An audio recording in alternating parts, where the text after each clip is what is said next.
Silva será a apresentadora. Vai apresentar aqui à plateia os objetivos que o Duarte tem para este discurso. O objetivo do discurso é transmitir uma mensagem. E para que esta seja agradável e nos sintamos felizes para ouvir a mensagem, existem alguns aspectos que temos de avaliar, como, por exemplo, a sua presença em palco, a variedade da voz, a frequência e outros aspectos. É isto que é de avaliar.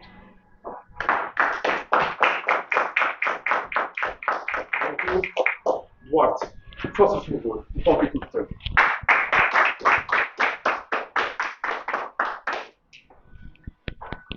Acreditas que temos alma?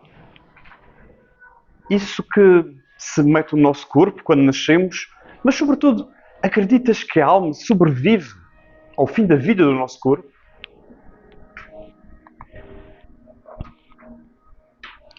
Esta pergunta colocada a muitas pessoas deu estes resultados.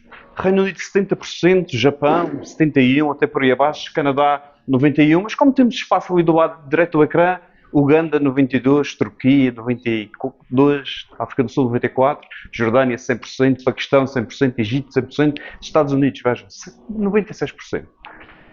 Estes números são para mim impressionantes. Mas vejamos nos Estados Unidos em particular, existe uma correlação entre o nível de vida e o nível de religiosidade. Ou seja, países mais cá em baixo, portanto, na horizontal tem um nível de vida, na vertical um nível de religiosidade, e países com menor nível de vida têm um nível de religiosidade maior. Depois temos ali a Europa do Leste, a roxo, a azul, a Europa Ocidental, mas com duas exceções. Kuwait, que se destaca claramente dos restantes países daquela zona, e também Estados Unidos, também se destaca bastante dos países daquela zona. E o que é que acreditam os Estados Unidos? Bom, temos aqui que a alma sobrevive após a morte de 71%, segundo este estudo de 2009, mas que acreditam em Deus 82%, que acreditam em milagres 76%, que acreditam no céu 75%, em anjos 72%, no demónio 60% e na teoria da evolução de Darwin 45%. Estes números, para mim, que não sou crente, são aterradores. Perspectivas de Deus. Vale a pena discutir este tema. E se há a palavra religião, que se vem do latim religar, ligar-se, viver em comunidade. Estar sozinho é difícil, é mais complicado sem estar numa comunidade. E a religião tem isso, cria muito de identidade, de identificação, de permitir fazer parte de um conjunto. Ora, se perguntarmos a uma criança de 2, 3 anos, e esta é a primeira perspectiva sobre Deus, sobre o que é a morte, provavelmente a resposta que obterão será algo na linha de morrer é como ficar sozinho, ficar com saudades dos outros, mas na perspectiva da criança não existe morte física, ou seja, continua a precisar de dormir, de comer, de continuar a sentir emoções. Portanto, é um afastamento de todos os demais. Mais uma vez, o critério da comunidade. Uma outra perspectiva é a perspectiva dos antigos egípcios. Esta é a imagem do livro dos mortos, o momento mais importante da vida dos antigos egípcios, o momento em que se avalia aqui do lado esquerdo a pesar o coração e do lado direito uma pena. E dizem os antigos egípcios que apenas uma pessoa com um coração mais leve do que uma pena, e o coração fica mais leve por fazer bem e não fazer mal, é que se salvará e evitará que a morte seja o final. No fundo, poder passar essa fase. E se olharem para aquela balança, veem que ela está ligeiramente inclinada para o lado da pena, mas só muito ligeiramente. Uma outra perspectiva é dos gregos, não na perspectiva de Deus, que corpo, não é bem nessa perspectiva. Se bem que uma vez houve uma freira que me disse: mas que rapaz tão bonito, como isto dava um bom padre. Mas se calhar esse é o chamamento de Deus que se fala, mas no meu caso não funcionou. Mas não falo destes deuses gregos, falo antes de um outro grego chamado Platão, que com a alegoria da caverna falou-nos daquilo que era o mundo das formas perfeitas. Platão dizia que existia não um mundo, mas dois mundos. O mundo das formas perfeitas que nós não temos acesso. E nós só temos acesso às formas imperfeitas, às sombras, aos reflexos desse mundo perfeito naquilo que temos à nossa volta e que os nossos sentidos são, no fundo, enganadores, porque nos dão apenas uma visão parcial, menos perfeita. E esta ideia de dois mundos percorreu, desde essa altura até hoje, a nossa mente e a perspectiva de um mundo perfeito e um mundo que é o nosso, que é bastante menos do que perfeito. Também o hinduísmo, muitas deuses, muitas perspectivas, mas a ideia de várias vidas, reencarnação até conseguir estar num momento perfeito. Também o budismo tem a mesma perspectiva. A vida é feita de sofrimento. Temos que deixar de sofrer com o futuro e sofrer com o que já passou, viver apenas o momento presente e reencarnar as vezes que sejam necessárias até alcançar o nirvana.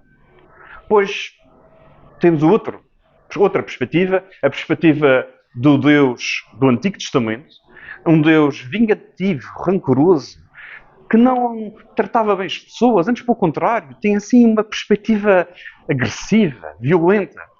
E este é o Deus que deu origem às grandes religiões monoteístas. Ao cristianismo, ao judaísmo, claro, ao cristianismo também, ao islão.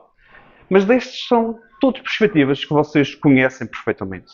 Por isso deixem-me falar-vos de outras perspectivas de Deus. Perspectivas talvez menos conhecidas. Vamos começar por esta. Baruch Spinoza. Baruch Spinoza era judeu de origem portuguesa e teve que refugiar-se na Holanda porque estava a fugir da Santa Inquisição. E esta Santa Inquisição estava atrás dele, eventualmente, porque ele tinha umas ideias, para a altura, bastante estranhas. E passou o resto da sua vida escondido num negócio de família, a polir lentes com produtos químicos que causaram a sua morte. No fundo, polir lentes para colocar em óculos, para permitir que outros pudessem olhar para o mundo de forma mais clara. Vejam a ironia. Mas então o que é que dizia? O que é que era esta vida, esta visão de Deus de Spinoza, que era tão diferente do habitual e que causava tanto transtorno às pessoas da época? Spinoza dizia que tudo na natureza é, na verdade, uma manifestação de Deus. Que Deus não é esse ser transcendente, longínquo, afastado, e que, na verdade, Deus é tudo o que está à nossa volta. Que tudo o que acontece à nossa volta é uma manifestação do divino. Que Deus é imanente, está tão próximo de nós, nas coisas que nos acontecem no dia-a-dia. E por isso esta perspectiva de Deus, não de um Deus transcendente, mas de um Deus próximo, que é tudo o que está à nossa volta, é, na minha maneira de ver, uma perspectiva muito mais interessante do que é um Deus ligado a nós próprios, nesta tentativa de ter um ser que nos dá conforto na religião. Ele dizia também que a intuição era o conhecimento de Deus a nos chegar de uma forma inesperada, porque Ele está no meio de nós. Deus podia nos transmitir, através da intuição, ideias que não eram fruto do raciocínio ou da dedução, mas apenas dicas, informação de Deus. Uma outra perspectiva. Desta vez, a perspectiva de Leibniz. Leibniz é mais conhecido na matemática pelo teorema de Leibniz, como toda a gente sabe seguramente, que é aquele teorema fundamental do cálculo que diz que a derivada da integral é igual ao integral da derivada. Toda a gente acredita nisto, verdade? Pois bem, mas a perspectiva de Deus de Leibniz era uma coisa diferente. Ele dizia, bom, nós vivemos neste mundo e o mundo parece tão imperfeito, as coisas não funcionam bem, então onde é que está Deus? Ele diz, não estejam aí a clamar e a se queixar. Na verdade, Deus está a fazer o seu papel. Está a fazer o seu papel porque, entre todos os mundos que era possível ter neste momento, Deus escolheu o melhor deles e é esse o que nós estamos a viver. E, portanto, não reclamem, continuem com a vossa vida, só favor, porque isto está tudo a correr bem. O mundo é imperfeito.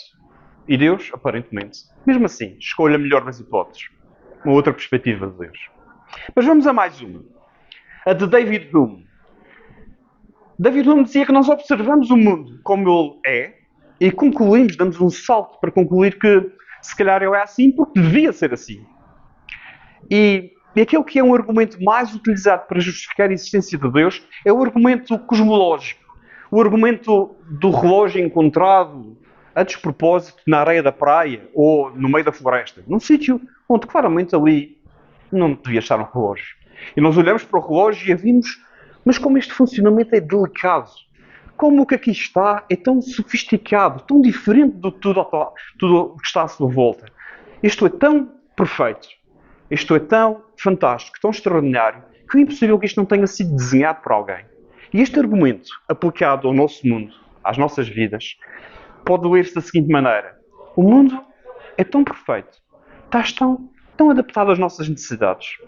Os animais, nós próprios, as plantas, estamos todos tão bem integrados, com ciclos, com a lua a influenciar as coisas e de fazer tanta lógica, que isto seguramente foi desenhado por alguém. Este é o argumento cosmológico. Obviamente, depois, mais tarde, veio Darwin dizer: nós estamos assim tão bem adaptados porque nós e o ambiente evoluímos em conjunto para estarmos bem adaptados uns aos outros. E, portanto, esta perspectiva de Deus, que é o mundo é perfeito e, portanto, seguramente foi feito à nossa medida, é outra perspectiva que nos influencia. Mas passemos à conclusão. Perspectivas de Deus. Temos neste mundo de tantos conflitos, de tantas guerras, de tantas dificuldades, a possibilidade de encarar a vida de uma forma crente ou não crente, a possibilidade de olhar para o mundo e achar que ele faz sentido por uma ordem divina ou que ele faz sentido apenas porque nós podemos ser a ordem divina. Podemos escolher a perspectiva de Deus que quisermos. Simplesmente não andemos à batatada por causa disso.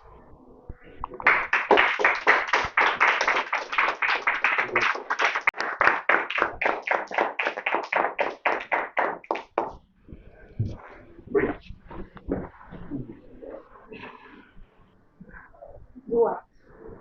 Achei que entrou de uma forma muito confiante e muito determinada no palco. Boa apresentação física, manteve uma boa postura durante todo o seu discurso, com uma boa linguagem corporal, muito expressivo no que transmitia. Os gestos eram suaves, projetou confiança. Usou as técnicas de variedade vocal, muita expressividade, usou pausas, usou silêncios também. E mostrou muito entusiasmo com o assunto que estava a transmitir. Falou também com convicção, foi um discurso de forma contínua, fluida, sem hesitações. E acho que criou um bom impacto, boa empatia com o público. Olhei para toda a gente e vi que as pessoas estavam atentas ao seu discurso. Também um aspecto foi olhar nos olhos das pessoas sem ser de forma fixa, o que torna, não se torna muito agressivo o olhar fixo a alguém. Pronto, foi este o meu comentário, a minha avaliação, e não tenho sugestões de melhoria.